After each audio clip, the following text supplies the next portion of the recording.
Okay, we're going to try to record this as we go. Okay, so today we're talking about scaled bar graphs and bar graphs. There's a couple things that we need to know. So on the side of your paper somewhere in your book, so you have it for later, you can use it right here where it says scale. Okay, scale is the measurement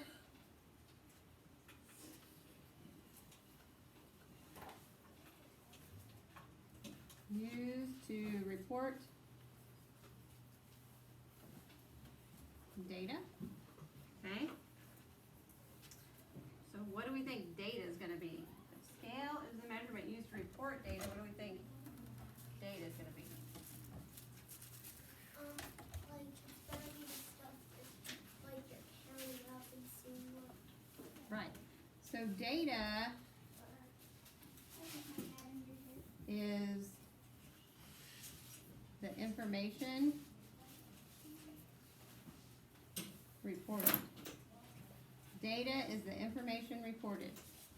Okay, so scale is the measurement we use. And data is the information reported. Stay with us. Okay, so up here it says a scale bar graph uses bars to represent and compare information. This bar graph shows the number of goals scored by different players on a hockey team. The scale shows units used. On this bar graph, each grid line represents 2 units. Every other grid line is labeled 0, 4, 8, and so on. For example, the line halfway between 4 and 8 represents 6 goals. So our scale not only tells us the measurements used to report, it may also tell us how much each measurement's worth. Okay? So for instance, I'm counting 0, 4. What's between 0 and 4? 2, right? It doesn't say the number 2 here, but we can tell from the pattern that they're counting by 4, so the number in between would be the 2. And then after 4, what would be the next number? 6. After 8 would be 10. After 12 would be 14. After 16 would be 18. Okay, good job, guys. So down here on number 1 it says, in 1 and 2, use the bar graph above. How many goals in all did Alex and Reggie score? So we're going to have to look at Alex's bar and Reggie. Before we do that, let's just look at the bar graph for a second, okay? So at the top is our label for our bar graph. So if we're making one, we have to label it, okay? And the label should represent what's on here. Like by reading the label, I should be able to know what exactly this data is. So this one says hockey goals scored by players. That's pretty easy, right? We know there's going to be the number of goals they scored. So then down here it says name of players. So this is your other label you have to have. So then I have names here, right? First names probably. And then this one says number of goals.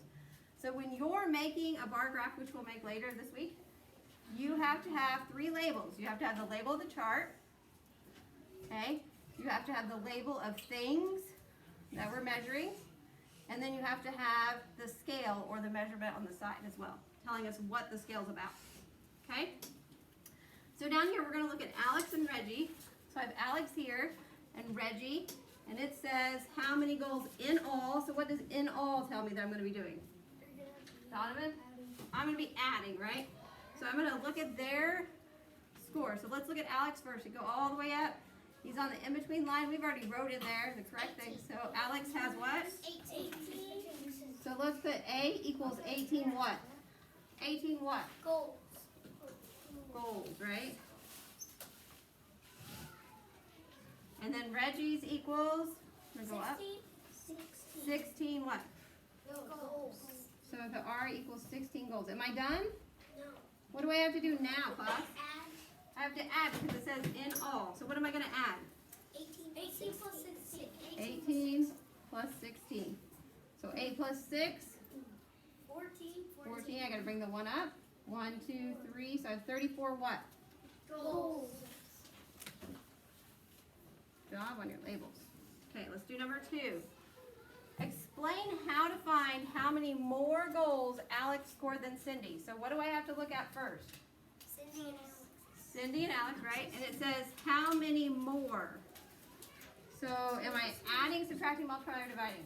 Subtracting. Subtracting, because I'm trying to find the difference, right? So I know I'm going to subtract. I'm going to put that there. So Alex scored how many again? 18. 18 16. goals. And Cindy scored 14. I'm going to put a C for Cindy's goals. And then I got to do what? I got to subtract, right? So I'm going to take 18 minus 14. 8 minus 4 is what, class? 4. 1 minus 1 is? 0. So I have 4 Less. goals. Or you say 4 less. Yep. Good? Okay, I'm going to go scroll up. Make sure you're following along. I can tell we're doing a Kahoot today. Mm-hmm. Oh, yeah. What are they doing? Okay, so we're at independent practice. I'm here at the bottom. Okay. It says, I'll leave this part down here for you, okay? Get caught up? I'm going to erase this up here, right? All right. It says use 3 to 5, in 3 to 5, use the picture graph. Okay, so let's look at the graph again. What is the title of the graph? Who can tell me what that says? Play? Hours of light Usage? usage at sports center. Number of hours lights are on each week. Good job. So that tells us exactly what it is, right? How much power they're using for the lights being on all week. Okay? Then it says on this side, this is our label of what is using power. So the exercise room, the locker room, the swimming pool, and the tennis court. Then down here, it has a scale. Remember, our scale tells us how much something is. So this one has 1 light bulb equals how many hours? 10 hours. And then a half a light bulb equals 5. So it says, which area has lights on for the most hours each week? Do I have to do any math there? No. No, I just got to look and see which one has the longest line of lights. The locker Right? room. So the locker room, you're right. So we'll just put locker room there.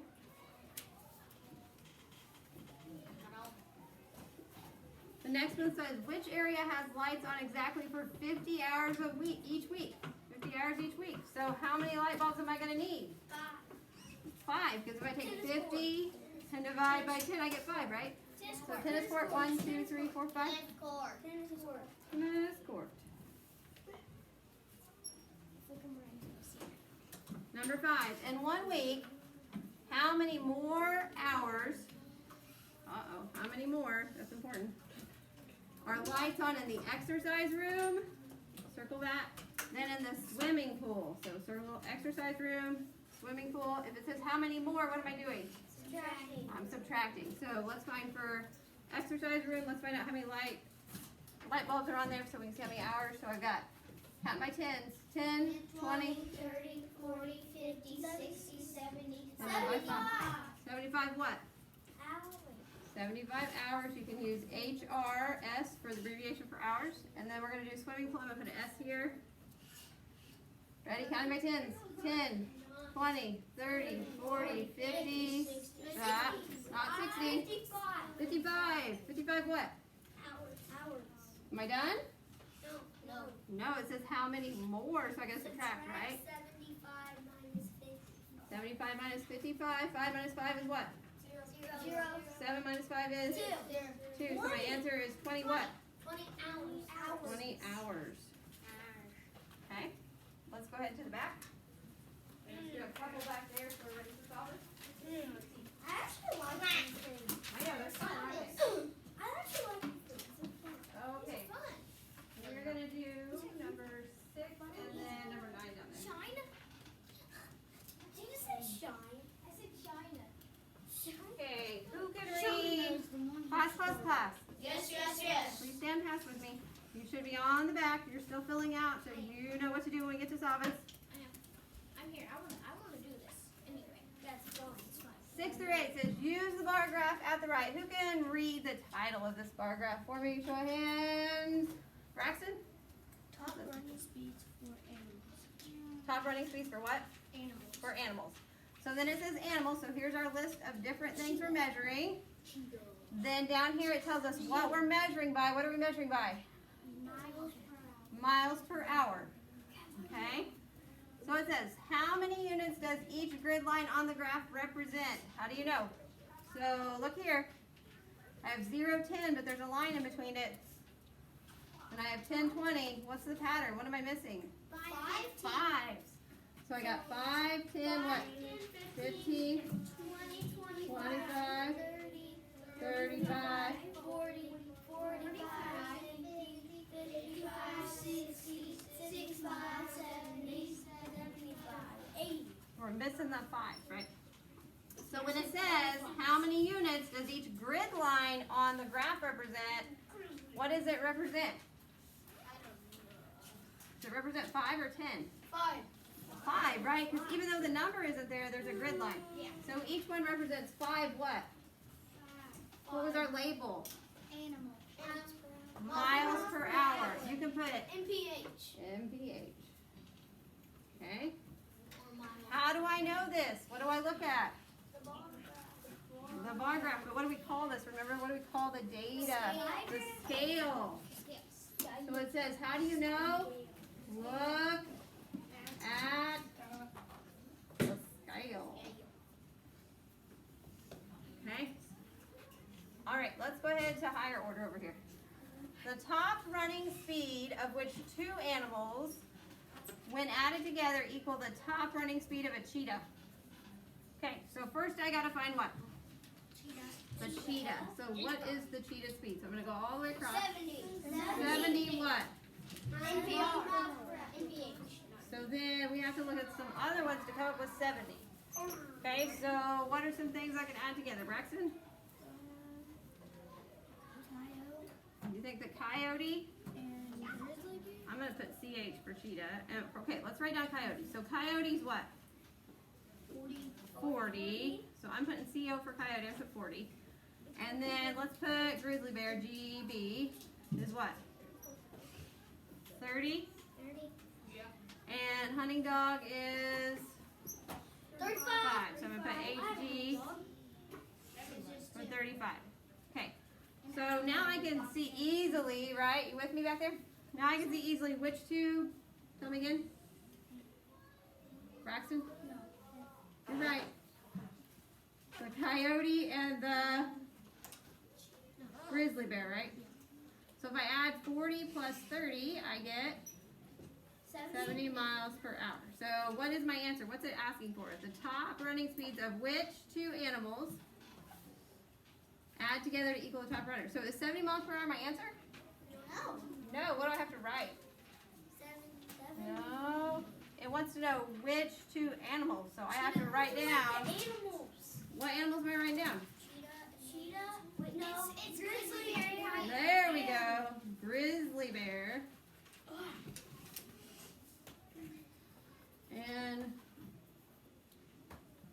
coyote. Oh, that's okay. Okay. Not too bad, right? Okay, let's look at 9 and 10 and then we'll start talking. Yes. Roll down. Easy. It's soft. I think, well, if you like this type of thing, it's all about scales and graphs today. Yes. You have to be aware on Savvas today, it's going to have that little icon that you got to tap to see the graph. Okay? I have some ladies and gentlemen over here talking while I'm talking. Is that nice? Okay. In 9 and 10, use the picture graph. So before we do anything, let's look at our graph. What's the title? Who can tell me what the title is? Mariah? Football team scores. So what I'm measuring, so I have October 3rd, October 10th, October 17th, October 24th. What are those? Those are months. It's the same month, right? So these are different days. And then down here it says I have a football, and each one equals what? 7 points. 7 points. That's true. So before we do anything, because when we do this tomorrow, let's go ahead and write our 7s out because tomorrow you won't have your times table. Okay, you ready? So we got 7. What's next?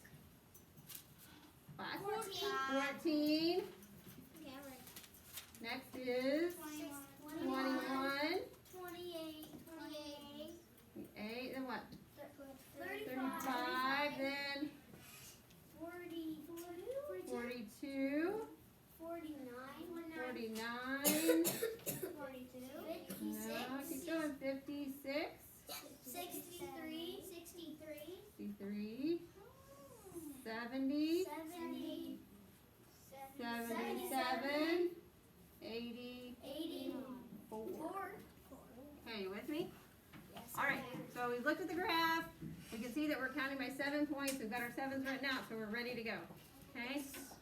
For which days can you use the equation 9 times 7 to find out how many points were scored? Choose all. Apply. What does that mean if I see all that apply? Probably. Right? Sometimes. Not a guarantee, but usually. Okay, so let's look. What are we looking for? If the footballs are 7, how many footballs do I need to do 9 times 7? 9, right? So we're looking for days with 9. So let's start up here with the one that looks the longest. Ready? 1, 2, 3, 4, 5, 6, 7, 8, 9. This one, and look, this is the same amount, right? So I know it's October 3rd and October 10th. It can't be the 17th, and it can't be the 24th because they don't go far enough. And it's definitely not none of the days because 2 of them are.